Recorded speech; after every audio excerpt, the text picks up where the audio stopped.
Welcome to the Bulimia podcast with Daou, Family Constellation Intuitive Medium.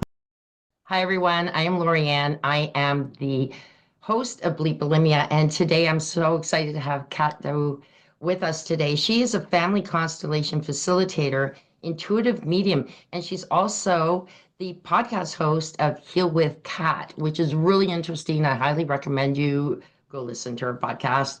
Thank you so much for being with us today.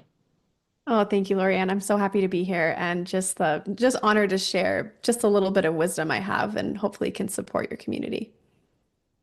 Well, I wouldn't say just a little bit of wisdom. I've watched a couple of your podcasts and there's a lot there. So I'm just going to start with asking what encouraged you to move towards this becoming a family constellation facilitator? Yeah, I'm happy to share vulnerably and honestly the journey that I was on at a young age. And I found this work at 28 years old. I was post-divorce. I was working for my family's business.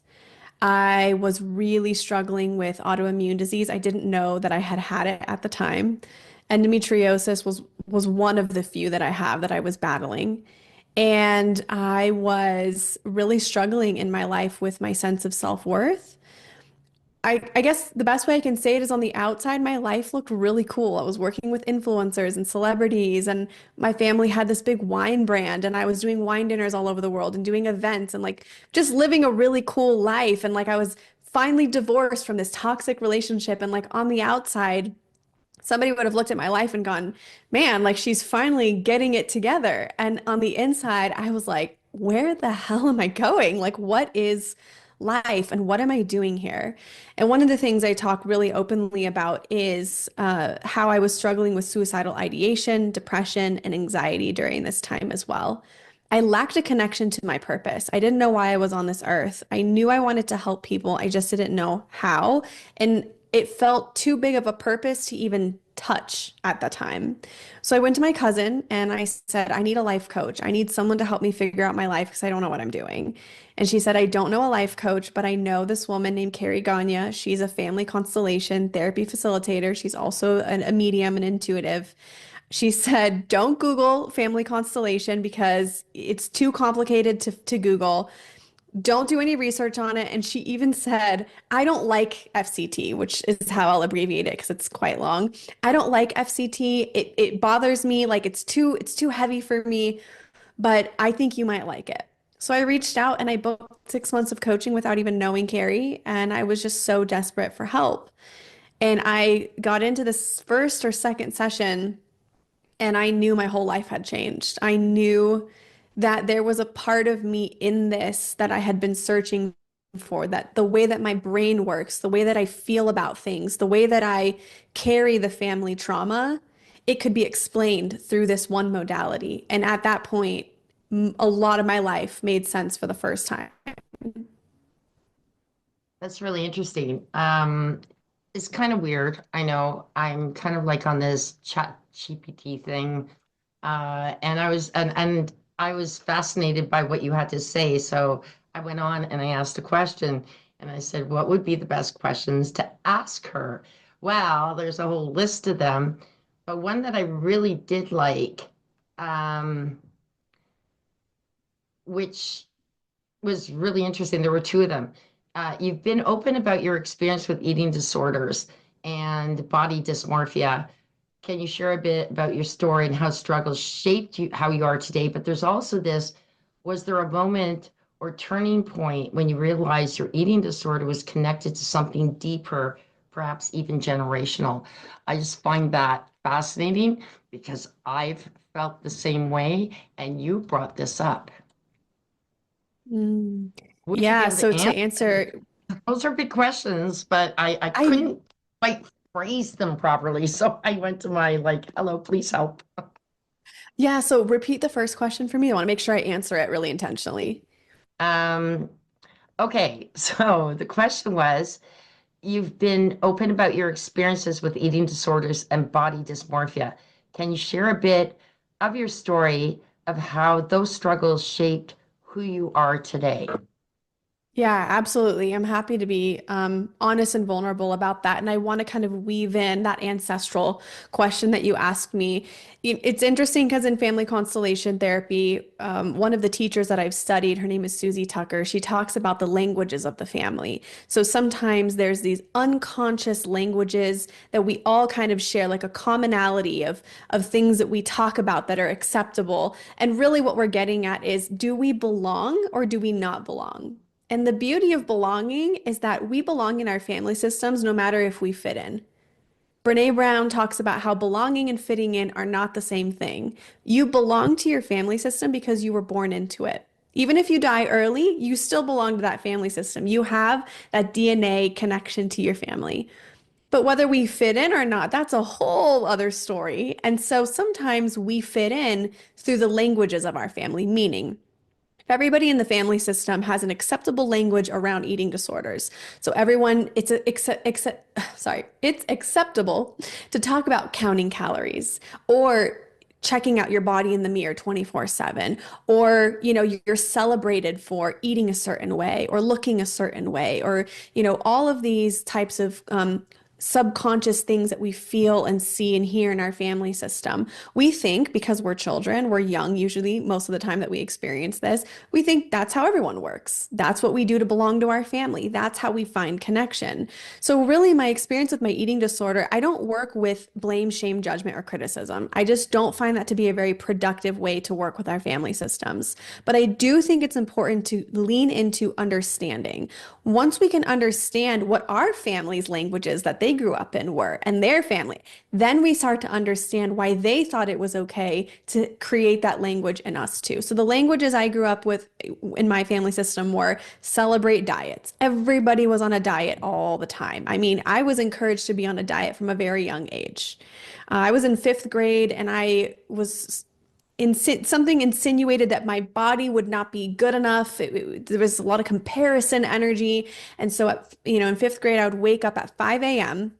I'd run 1 mile on the treadmill. I would count like my calories and like restrict my food in fifth grade. And, I was going through puberty at the time and my body was changing. My friends' bodies were changing. It's a preteen. I was 10 years old when I got my period. I mean, it's a very sensitive time in a woman's life to be a preteen and to go through puberty. And then you've got this eating disorder component. And so when I look back on my 12 years or 12 and a half-ish years of an eating disorder, it was only me wanting to be good enough. It was only me wanting to belong to my family. It was only me wanting to connect with them and get love because that is the language of the family. When you diet, we celebrate you. When you do this, yeah, it's big stuff. Now, That's yeah, and by the way, I'm 35, almost 35 now. And I've been in remission with my eating disorder since I went to an outpatient facility when I was 24. And even though the act of the eating disorder was gone, the restricting and the binging and all of that, I had bulimia for a very, very small stint in the early days of it, in around 11, 12, 13. But even though the act was gone, the belief system was still there. And so I've had to work on for the last 10 years, changing the belief system in my head. I don't need to celebrate how many miles I walked around the lake today just to feel good about myself. I'm good enough if I lay on the couch all day. I belong to my family if I do nothing.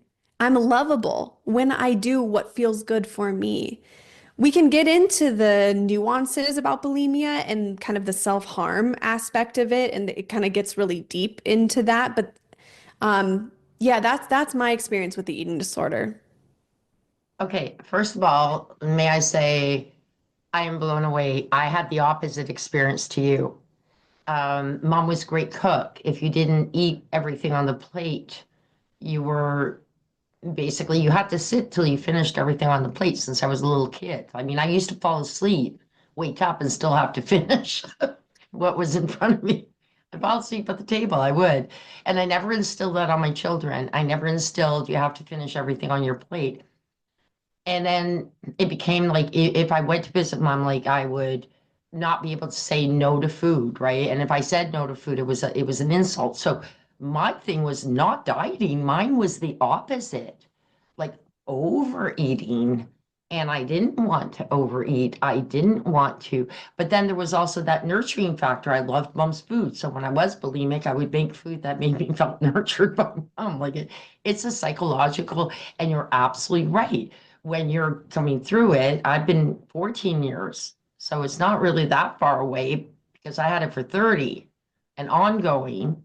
I mean, little snippets of like when I was pregnant, I never ever, because I was so, and here's another weird thing. I'm so concerned about the life inside of me that I took time off, but I wasn't concerned about my life, obviously, because then once that was done, I was back to being bulimic, so interesting thought there too, Mm. the huge concern. But then what would my kids do if I'm not there? Like all that is such a ridiculous mindset that I was in my 30s. I was your age when this was going on. Like, you know, Yeah. it's bizarre. But yes, I was opposite you. Oh no, diet was not in our words. It was my sister, my oldest sister, who taught me what diet meant. And then that was the end of that. That's when I ended up becoming bulimic. Well, But actually, what's interesting that you bring that up is I was raised in a Middle Eastern family. And so there was a yeah, language of eat all the food that grandmother makes you. And yeah, so actually what you're bringing up for my experience as well is there was this very extreme eat eat food, it's delicious, like don't miss a single bite of your meal, binge, like it's so good because it fills you up, and we can get into the psychological and the nervous system component of that. But yeah. then also there was this like shame experience that the family went through. Oh my God, I can't believe we ate all of that. Now we have to rid ourselves of this shame. Wow. And it comes through the restricting, it comes through the bulimia, it comes through the control patterns that happen through the eating disorder. So I totally relate to a component of your story as well. And that's, I think that's the beauty of all of our stories is that even though they may look a little bit different, there's like these through lines, that kind of move through all of us where we have these kind of shared themes that we all have. Absolutely. I just love that. Um, so I want to know more because we're talking about all this, but we're talking about bulimia. But I am now more interested in your whole family constellation facilitator. I know that you're a big, big fan of Dr. Brian Weiss. You bring him up a few times. Just give us an idea. Like, so I believe in past lives. I kind of do. I'm not sure. I mean, I was telling you when I met my ex-husband, when I saw him, I went to my friends and I said, I just met my future husband. I already knew that, so my future person was telling me that. Um, and then I also met somebody who had the same last name as my grandmother, and he thought he knew me, and I thought I knew him, and never have our paths crossed at all. So there's weird things that have happened to me where I meet people that I feel like, yeah, I knew you. Must have been another life because it's not here. Even my ex-husband, I knew his eyes. I felt like I know you, but never did our paths cross, except for maybe Expo 67 way back when, but we were like little kids that might have walked across each other and looked at each other in the eyes. That's it. So I want to know more about that because I'm really excited about that. And I'm really interested in that. A lot of us think about past lives, but you're also talking about future. Yeah, and if you look at it in the realm of quantum physics, they all exist at the same time. They're all existing now. And with my work with family constellations, people do want to know, well, I know there's an ancestral component to this, but could there be a past life reason why I'm struggling with an eating disorder? Could there be a Mm. past life reason for why I'm having themes of the eating disorders and it's coming out as an eating disorder, control or shame or victim energy, perpetrator energy, like all these things. And it totally could be when we're working within family constellation therapy, because we're working within an energy field that is quantum in nature, it's a morphogenic field. if we're healing it for you, technically we're healing it for all of the past lives and the future lives. So everyone's getting the healing at once. But I took a really deep fascination to past life because I love to geek out about the science of spirituality. I'm a huge fan of both the physical and the spiritual. I love Joe Dispenza. Like, I just love understanding the brain. And so when I get to meld the creativity with the analytical part of me, like that's where my neurons just start like exploding. And so that's why I loved Brian Weiss because he talks about you in the present moment and then the other parts of you that exist. And when you look at spirituality or quantum, lives, I mean, you are living at the same time as your past lives are living at the same time as your current life. And so there's really no separation. I mean, that's what quantum entanglement explains in quantum theory, which is that you're still entangled with past life you, and you're healing for all of those things. So I've done like 3 or 4 past life regressions, which I did a podcast episode on about my body image, which was really, really interesting because I was just thinking about this last week. I've uncovered some bodily traumas that I was subconsciously searching to heal in that episode that I share about my most recent past life regression. And it's been almost a year since that time, and I'm just now uncovered this life physical trauma that I went through. But man, does it mirror things that I've been through in past lives before. So I don't know if you want me to go into any other like specific details about it, because I can totally like share and talk about this all day long, but it's a really interesting topic. Well, here's the thing. So it was really interesting because I watched, there was a podcast that you sent me to through Podmatch. Love Podmatch, by the way. I do have to say something about that. Without them, I wouldn't have all of these wonderful guests. And then I went to that episode, and then I went, no, I want to see the one that you're saying, number 48, I think it was. And then I went to 48, and then 48, you said, and then you're going to have to see this one. And I just It's kept like a going. Goosebumps book. I'm taking you Like, through okay, it. I want to hear about that one. And so, and that's what's so interesting about it is that your podcasts do speak to different things, and it wasn't just the eating disorder. I was curious about that, obviously, because I wanted to know what I could bring forth with you speaking about. But like, yeah, the past lives, like, and sometimes I think, was I my grandmother because I was born exactly 6 years after the day that she died on a Sunday, right? So, and it was weird. And my mother was going through a serious depression. The other thing you talked about, if your parents have depression, are you prone to them? My dad had anxiety. I did not know this until like, he was like later on in life. I think, maybe, I mean, he's passed away 2 years ago, but it wasn't much before he passed away that I knew that I found out that he struggled with anxiety. So all these things that you're talking about, like, is it, and how do you break it? And my daughter is about your age. She's 31. And she says, I want to break all these patterns of the family because there has been, like you, we don't say anything about, we don't like it's not who it is, but there has been trauma, definitely trauma for my daughter, for me, for my mother, for my father, possibly, but of course they don't talk about it. My sons, I know, I mean, a divorce is always traumatic for kids, right? So, um, and breaking those traumas of that is something I'd be very interested in because I do believe eating disorders are quite connected with that. Like it's a way of dealing with traumas and like just like alcoholism you were talking about as well. You were saying drugs, alcohol, eating disorders. So there's where you have the platform for that one. For that big dissertation, but I really think that's important because I love what you say. Oh, thank you.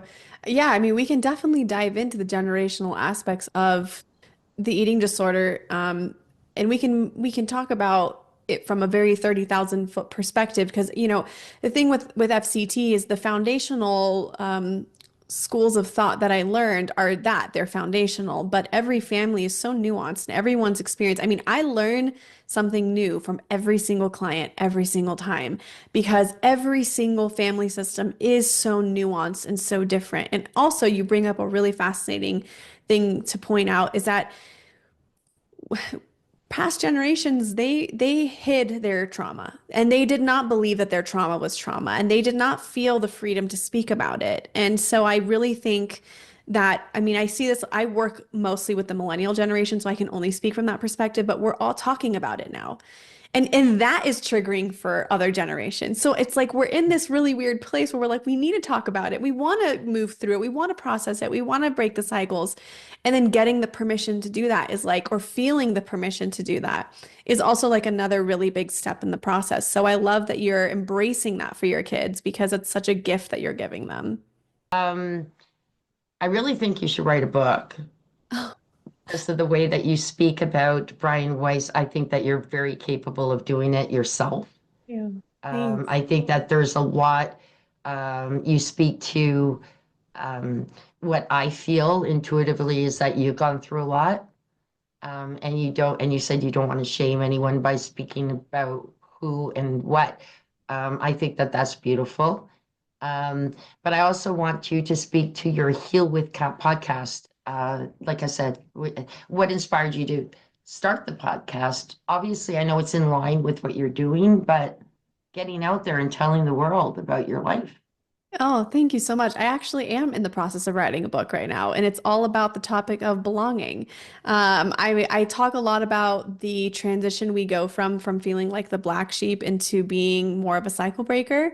I think the black sheep has a really negative connotation, and it's kind of like a low vibrational place to be. I was definitely stuck in that for a long time, and once I realized through this work that I could be more of a cycle breaker, then I started to feel empowered and free and lighter and more connected to love, which I think is the ultimate healer. So I thank you for that. That's a very validating thought because I'm in the process of it. It takes a long time, but it's in the You have a works. title yet? Not yet. No, I'm literally in like the beginning stages right now. I'm in the process of also creating 40 plus meditations on Insight Timer to be released in the next month for people who want to work on different aspects of the ancestral healing journey and how it shows up in blocks as well. So, yeah, that's coming soon too. It's a different way I'm channeling. But the Heal with Cat podcast it's I had a podcast before this one when I worked for my family's business. It was called The Thirsty. It was a wine podcast about wine and pop culture. And I realized I love talking. My mom laughs. I said my first words at 6 months old. And the doctor was like, what the heck? And my mom's like, and you haven't stopped since. Now I'm trying to monetize it and like help people with it. So starting a podcast was just like a really natural thing for me. I realized how much I loved it when I was in the wine business and actually how I had kind of a knack for it. So then when I left the wine business and started getting into this space, it was just like a natural like inkling to start the podcast. And what started with focusing on just family constellation therapy, that really took me about a year and a half into the podcast. Then I realized I had talked so much about family constellation therapy. I didn't have anything else to talk about. So then I transitioned and then I joined Podmatch. And for the last probably I don't know, 30 episodes plus, because I took a little break in between that time. I've been switching the podcast over to being more about something that I received this word called psychosolic evolution. So it's the psyche and the soul on this evolutionary journey together and how we do that. And so I have people come on the podcast who talk about things like epigenetics. Today's episode was about the father wound. I'm having someone come on about the mother wound. So we're talking about psychology and spirituality and how that fits in with our evolutionary process. So it's kind of the podcast is going through a transition right now. That sounds really interesting. It's Yeah, the fun. maternal and paternal one, that's yeah.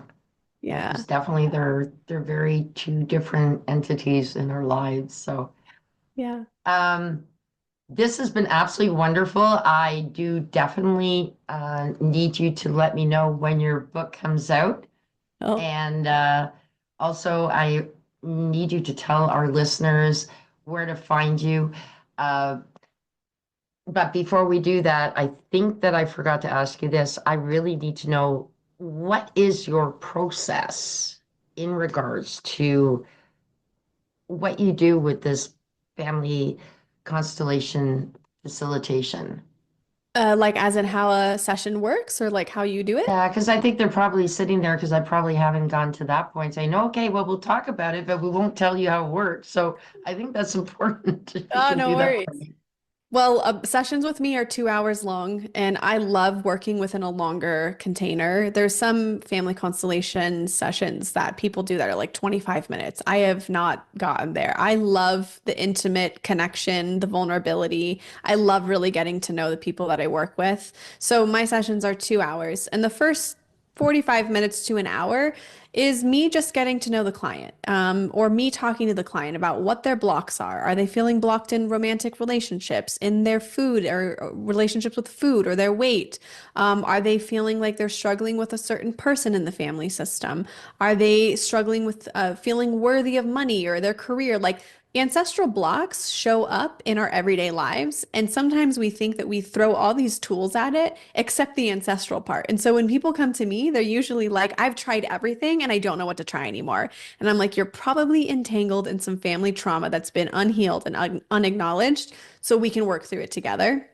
So the first hour, we're just kind of talking about what's coming up for you. What are the people connected to this story? Where are the places, the themes, the experiences? Like, what is the story here?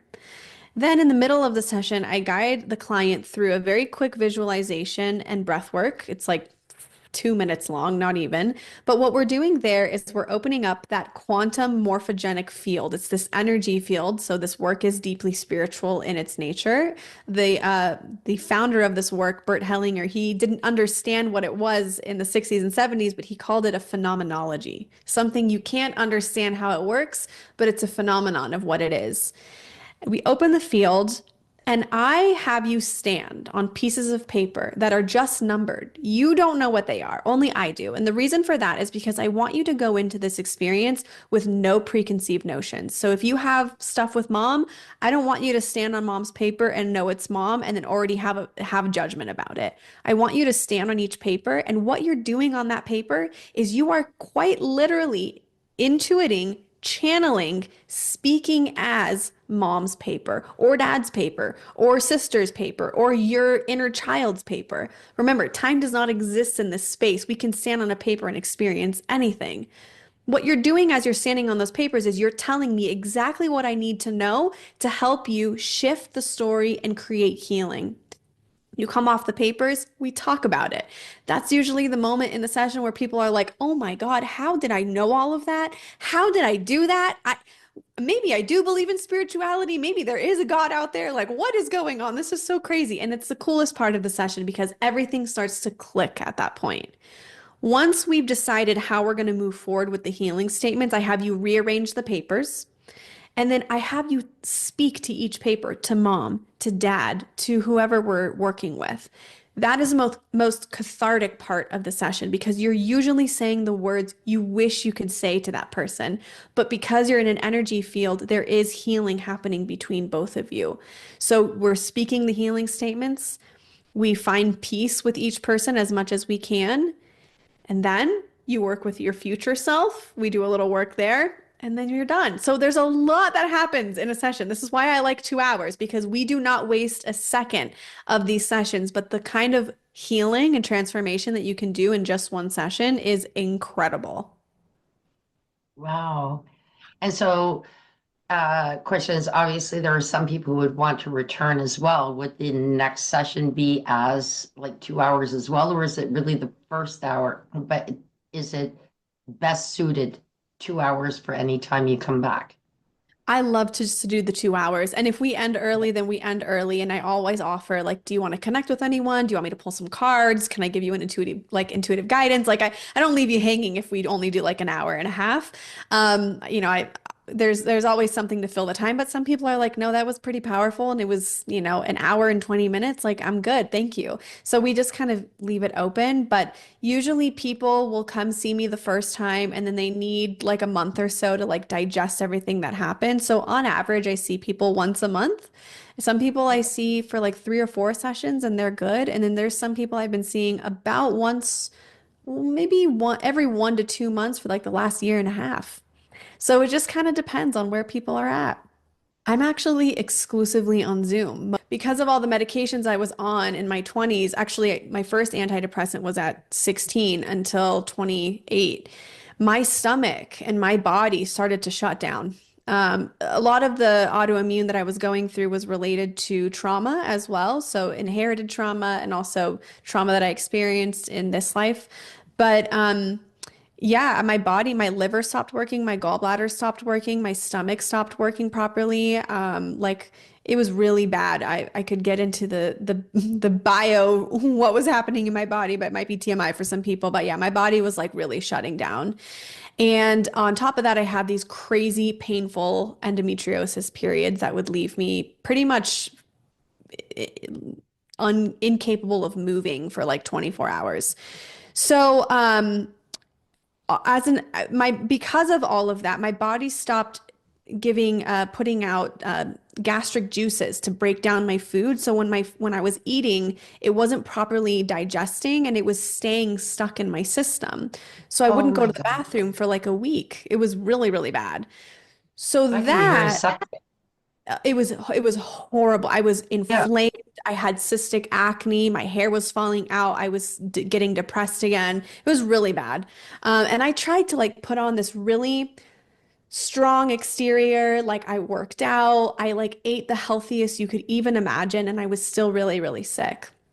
And so what I've realized is that SIBO was the entry point for realizing what was actually going on. And about a month ago, I got diagnosed with Epstein-Barr, and that is really what has been the root cause of the Hashimoto's, the endometriosis, the gut issues, like everything. The root is the Epstein-Barr that I got when I was 5 years old, ironically. Epstein-Barr. It's a virus. It's like mono. It's under the mono family. And you Okay. can get it from someone else that has Epstein-Barr. But basically, I got it when I was 5. It manifested as scarlet fever. I then proceeded to get strep throat like 2 to 3 times a year from that age until like my preteen years when I hit puberty, and then it kind of stopped. Then it manifested as strep B in college, and then things started backing up into my gut, my liver, Oh my my gallbladder. So goodness. it was, yeah, and the medications were just stripping any nutrients away from my body. And the birth control, I actually wouldn't get a period. Like I was on seasonique, so I'd only get a period 3 times a year or 4 times a year. So I was on birth control nonstop. And that was just stripping my body of anything that I needed to feel like like full nutrients wise, which then triggered the Hashimoto's, which like it's been a whole thing. It's been a whole thing. It's been a crazy journey. Wow. Actually, it's funny you say that. I was never regular, and I was went to the doctor and I said, I heard that birth control is good because it regulates your period.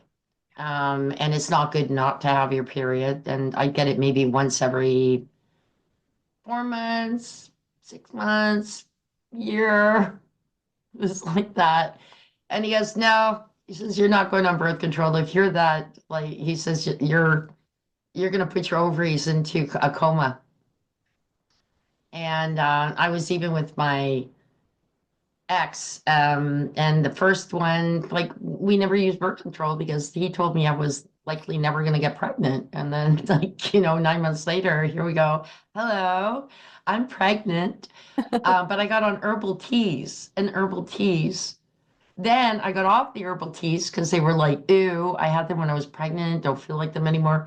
But then I wanted another baby 3 years later. So I went back on my herbal teas and I got pregnant again. Oh my It was like gosh. the herbal tea, like, and Femmend, this little like nutrient, little package, normal thing. And I went back on that and I got pregnant again.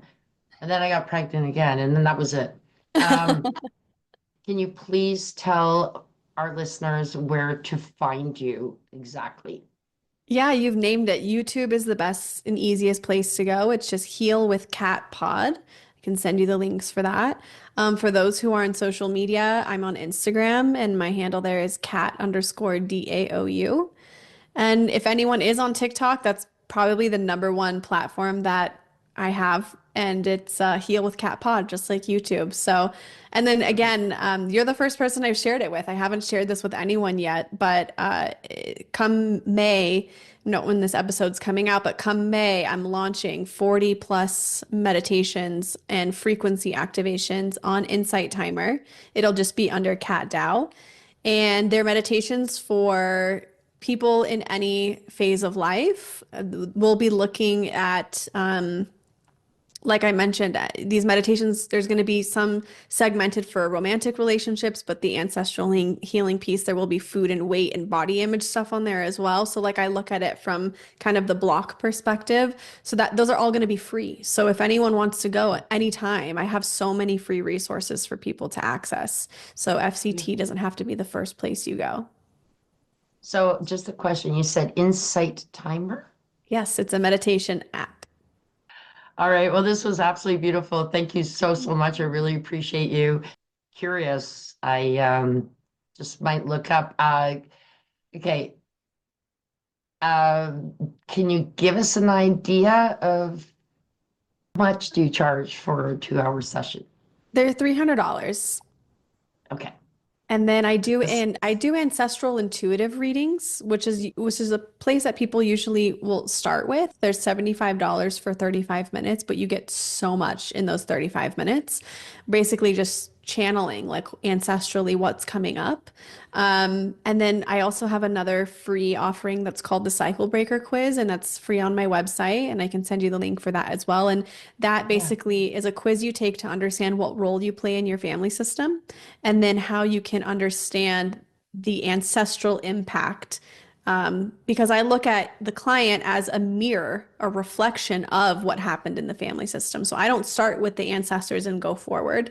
I start with the client and go back because usually you're mirroring things from the family system. So if you can understand your role, if you're the rebel, the caretaker, the hyper independent, the parentified child, or the comedian, you can understand your ancestral trauma very clearly just from that. And I send you a ton of free resources with that too.